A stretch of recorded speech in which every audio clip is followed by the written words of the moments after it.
Hey, salut la gang! Aujourd'hui, un tuto sur comment utiliser nos systèmes hydroponiques, comment arroser les alocasias, les trucs. Les alocasias, c'est bien de la job, hein, comme vous le savez, mais du moment que t'as le bon terreau, le bon système, ben c'est vraiment plus facile. Fait que je suis là pour ça. Donc cette semaine, ça va être ça.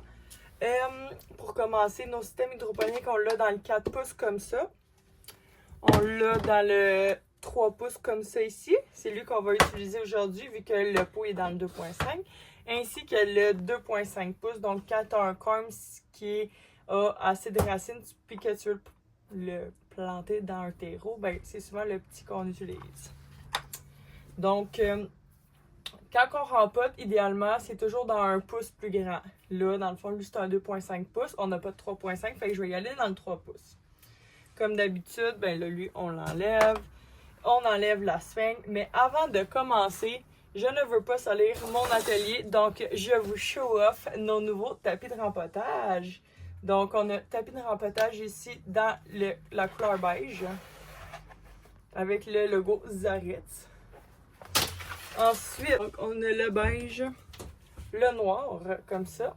Tout noir avec une strap brune.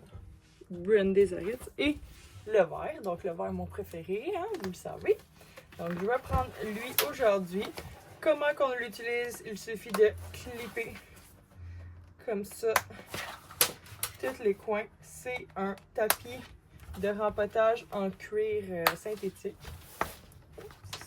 Comme ça. Donc, on va pas salir aujourd'hui. On commence notre job. Donc, on a besoin de notre pot. On va enlever la sphène. Comment que ça marche un système hydroponique? C'est que tu as tout le temps un pot, le plus grand, pas de trou. Ensuite, tu as un pot qui va rentrer dedans avec des trous. On va mettre la corde dans les deux trous. Et il faut que la corde touche au fond du pot. C'est bien important.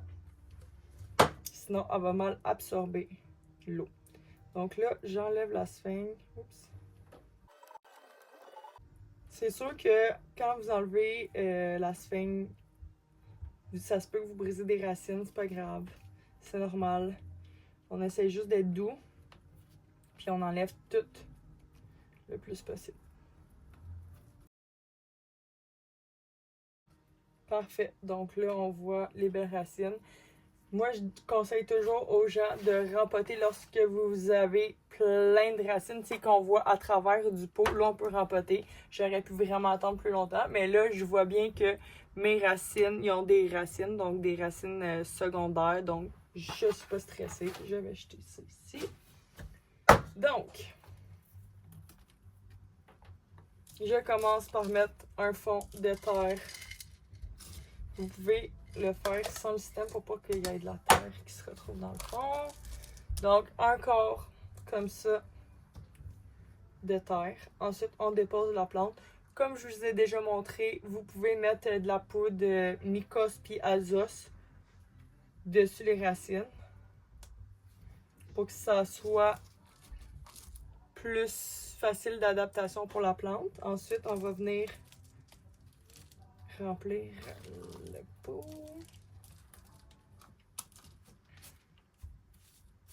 Mais les racines d'Alocasia, ça grandit tellement rapidement que des fois, j'en mets pas là parce que je me dis ça pousse tellement vite là ici, là, c'est fou. Mais c'est sûr que si vous êtes moins habitué, l'idéal, c'est de toujours mettre les bonnes bactéries d'Azos et de Mycos. Donc, je viens faire une légère pression sur le top comme ça. Et là, elle serait déjà prête à être mise dans mon système hydroponique. Ici, dans le fond, le terreau que j'utilise, c'est un nouveau terreau qu'on va sortir chez Zaritz pour les alocasias. C'est tout simplement de la terre de coco mélangée avec de la perlite et du charbon noir. Donc, c'est simple comme ça. Ensuite, je vais arroser. Je vais prendre de l'eau. Moi, je prends tout le temps de l'eau du robinet. Il y a beaucoup de monde qui dit « Ah, faites attention, de l'eau distillée et tout. » C'est sûr que si vous avez de l'eau de pluie ou de l'eau distillée, c'est toujours mieux. Mais vous pouvez aussi prendre de l'eau de votre robinet, le laisser 24 heures sur votre table à la maison pour comme enlever le plus possible le chlore et tout, là. Mais nous, à la quantité de plantes qu'on a, malheureusement, on n'a pas le temps de faire ça. Puis, ben, on est habitué quand même. Les plantes, ils réagissent bien. Donc, on n'a pas ce problème-là, mais c'est sûr que c'est mieux si vous prenez de l'eau de pluie. C'est juste optimal parce que les plantes sont habituées à ça. Donc, qu'est-ce qui est important, c'est de considérer de mettre un quart d'eau. Donc, on veut juste que la plante boit un quart. Fait qu'on peut checker, là, ça, là, c'est environ un quart de la plante d'eau que je mettrais. Et le tour est joué, et voilà. On aurait fini le rempotage tout simplement. Fait que c'est quand même assez facile, là, rempoter dans l'eau. Puis, utiliser un système hydroponique. Donc, et voilà. Tout simplement, je vous montre. La prochaine fois, comment on arrose ça, c'est que quand que ton aloe va avoir bu toute la réserve d'eau, tu attends. Tu attends de voir que la terre assèche. Ici, tu vas la voir, elle va changer de couleur quand elle a de l'eau. Et quand elle va avoir resséché, tu attends environ 1 ou 2 journées, puis tu remets ta réserve d'eau.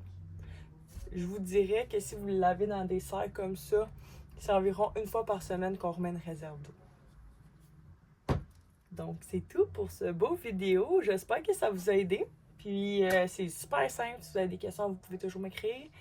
Puis, notre terreau va être bientôt en vente. Si vous le voulez déjà, vous pouvez m'écrire. Je vais vous en faire un sans problème. Puis, les tapis de rempotage sont en ligne. Les systèmes hydroponiques aussi. Donc, likez, partagez. J'espère que ça vous a aidé.